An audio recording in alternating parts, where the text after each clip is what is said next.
है सजनी,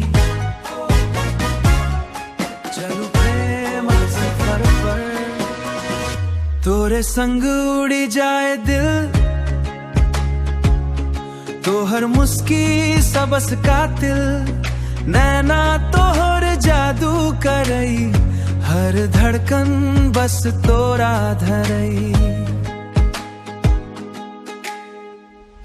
आजा नाचू आजा गाबू, प्रेमक रंग में डूबी जाबू, हाथ में हाथ हंसी हजार, तोरे संग सुंदर संसार, तोरे संग सुंदर संसार।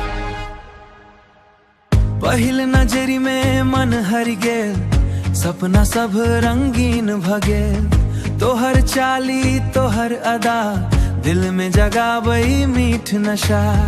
दिल कहे बस एके बात, संग रहब दिन आ रात, तोहर बिना किछु नहीं चाही, अहाँ छी मोनक सच्चा साथी। तोरे संग उड़ी जाए दिल, तोहर मुस्की सबस कातिल, नैना तोहर जादू करई, हर धड़कन बस तोरा धरई हो, हर धड़कन बस तोरा धरई। बरखा फागुन चाननी राती, सब बनी गेल प्रेमक बाती, तोहर हंसी जखन खिलई, मन में बसंत उतरिए।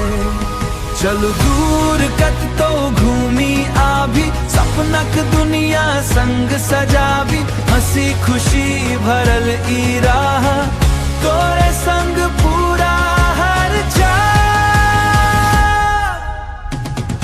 तोरे संग उड़ी जाए दिल, प्रेम हमर रहत अमर, जन्म जन्म धरी में रहत सदिखन तोरे संग, रहत सदिखन तोरे संग।